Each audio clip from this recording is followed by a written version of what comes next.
Salut Steph, comment ça va? Écoute, tout va bien, tout va bien. Un peu malade, mais ça va. Félicitations pour la victoire, hein.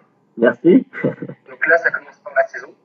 Ouais, Et puis, bravo pour ton nouveau statut. merci, merci Donc aussi. là, tu commences une nouvelle saison, tu vas être capitaine. Ouais, un des capitaines cette Et année. surtout, tu as trouvé un travail. Ouais, j'en avais déjà un avant, mais j'ai Je te laisse changé en de parler.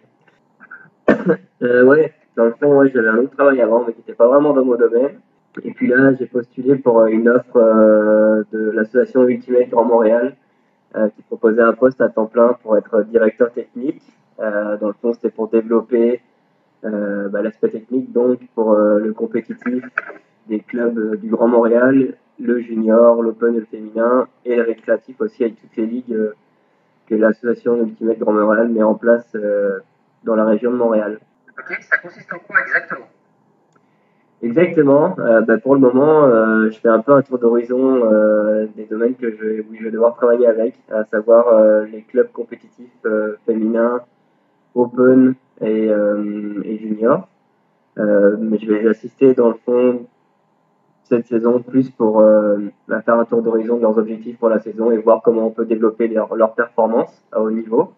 Le junior, c'est plus un développement de l'athlète, on va dire, les préparer à passer au côté senior, puis forcément faire grandir un maximum la base de joueurs et de joueuses qu'il y a dans le Grand Montréal. J'ai une autre partie qui va être axée sur le récréatif. Ce qu'on appelle le récréatif, c'est les ligues amateurs qu'il y a dans tout le Grand Montréal. Il y en a tous les soirs dans plusieurs quartiers différents. Je vais devoir les assister pour, encore une fois, qu'ils puissent avoir accès à des informations techniques pour pouvoir développer leur équipe et leur jeu individuel. Ok. Ça fait combien de joueurs du coup sur tout Montréal? Sur le Grand Montréal, on compte 3500 joueurs à peu près. Ça fait autant qu'en France, à peu près, il me semble, 3-4 000. Donc ça fait quand même pas mal de joueurs. Il y a quand même un gros manque sur les juniors, c'est en début de développement, donc on met pas mal d'accent sur ça. Et oui, il y a quand même pas mal de ligues différentes à gérer et de clubs compétitifs, autant en féminin qu'en open. Alors, tu m'avais parlé d'un format particulier au niveau des ligues. Ils jouent sous quel format et à quel moment de l'année? L'hiver, ils jouent en format 4-4 sur des petits terrains. C'est un format assez intense où c'est forcément mixte, soit 2 gars, 2 filles ou 3 gars, 1 fille sur chaque point. Il y a un championnat qui s'appelle le CQ4, le championnat québécois d'Ultimate 4 contre 4, qui lui dure l'hiver. Il y a beaucoup de tournois et de ligues différentes dans le Québec dans toute sa généralité. Tout le reste de l'année, ils font ce qu'on appelle du 5-5. C'est du format on the fly, comme ils commencent à en avoir en France, avec la Coupe féminine, j'ai pu voir. Ça, c'est tout au long de l'année. C'est ce qui est le plus développé ici, parce que on peut insérer beaucoup de nouveaux joueurs. Ça homogénéise beaucoup le niveau de joueur et le niveau de jeu de chacun. Et puis c'est beaucoup plus accessible pour n'importe quelle joueuse et joueur, donc c'est vraiment développé. Puis en même temps, il y a aussi des ligues de 7-7 qui, elles, sont plus l'été par rapport à l'accessibilité des terrains, qui sont plus faciles à avoir l'été qu'en hiver, forcément. Il y a pas mal de terrains couverts à Montréal. Oui, il y en a beaucoup, seulement ça a vraiment un prix assez élevé, et puis l'accessibilité fait que c'est pas donné à tout le monde de pouvoir avoir on va dire des soirées uniquement pour l'Ultimate. Ultimate Grand Montréal a quand même beaucoup d'infrastructures disponibles, mais c'est quand même limité avec les autres sports, on est obligé de partager, et puis les mairies rendent accessible énormément la priorité sur le junior, donc c'est difficile d'avoir des terrains de, mettons, 18h à 21h. Donc on est obligé de faire la part des choses avec le junior et le développement junior beaucoup, axé sur ça à cette période-là, puis le restant sur des ligues classiques qu'on arrive à mettre en plus. Ok, on va revenir sur ta saison à toi maintenant. Quels sont les objectifs sportifs que tu as avec le Real dans un premier temps, et puis dans un deuxième temps, on en parlera après. T'as dit les Real, hein? On peut la refaire? Je joue le Real, my god, c'est trop cool.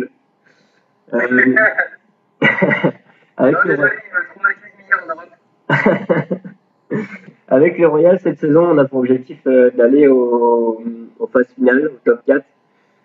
Rien de moins, simplement parce qu'on a une équipe qui a bien travaillé l'année dernière, qui a eu un gros recrutement pour la saison à venir.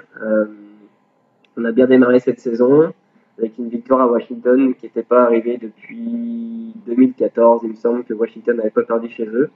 Donc ouais, c'est ça l'objectif de saison. On est tous tournés vers cet objectif-là. On se prépare tous ensemble pour y arriver. Donc on espère l'atteindre. Et l'arrivée des nouveaux joueurs dans la ligue, excité? Ouais, forcément. Disons qu'on a 3 recrues qui sont venus de l'extérieur, à savoir Esteban Ceballos, un Colombien, Morgan Hibbert, un gars de Vancouver, et puis Cam Burden, un gars de Winnipeg, qui sont arrivés, qui ont déjà une grosse expérience de jeu à un niveau international. Esteban a fait les World Games à 2 reprises, Morgan Hibbert a joué à Ferris George pendant des années. Cam Burden à General Strike, qui est une grosse équipe open au Canada. Et puis ils ont joué Team Canada aussi à Londres ou à Sakai notamment. Donc c'est des gros ajouts avec des grosses expériences qui nous ont déjà fait du bien et qui vont nous faire du bien encore plus par la suite. En plus de ça, on rajoute des joueurs de Montréal qui eux ne sont pas connus du grand public mais qui font vraiment un gros travail en interne, qui sont vraiment des gros coéquipiers qui portent aussi bien l'effectif que n'importe quel autre joueur. Donc c'est vraiment une équipe homogène cette année. Et en face, ça s'est renforcé aussi. Un certain Bokic qui est arrivé. Ouais, Bokic qui est arrivé dans notre conférence. Écoute, moi quand j'ai vu ça, j'étais vraiment content. Ça va attirer un peu plus la foule et puis plus de médias pour notre conférence qui, soi-disant, est plus faible, mais Toronto arrive à chaque fois à aller en finale d'AVDL, donc c'est pas si faible que ça. Bokic me fait pas vraiment peur en fait. Moi, il a rien gagné tout seul, donc je suis content qu'il soit là, mais il me fait pas plus peur qu'un Jeff Babbitt, notamment à New York ou d'autres joueurs à Toronto. Donc c'est bien qu'il soit là pour les médias, mais après ça, pour le jeu, il ne fait pas vraiment peur. On a ce qu'il faut pour le contrer. Ensuite, ta saison va commencer cet été. Tu vas jouer avec ton ancien club au championnat du monde. Ouais. Ça te fait quel effet? Eh ben, ça me procure beaucoup de joie. J'ai vraiment hâte d'y être, tout simplement parce que c'est un projet auquel j'ai participé au départ. Il y a quelques années, on s'était dit qu'on irait jusqu'à Cincinnati ensemble. Après, de mon côté, il y a d'autres choses qui sont arrivées, donc je n'ai pas pu aller jusqu'à l'objectif avec eux. Mais je suis content qu'ils m'aient rappelé pour pouvoir les accompagner à Cincinnati. Ça me touche vraiment. C'était pas sûr que j'y aille, donc ça s'est réglé ces dernières semaines-là, donc je suis vraiment content d'y participer. Ouais. Du coup, tu vas devoir subir la pression musicale d'écouter Anibody Lorenzo.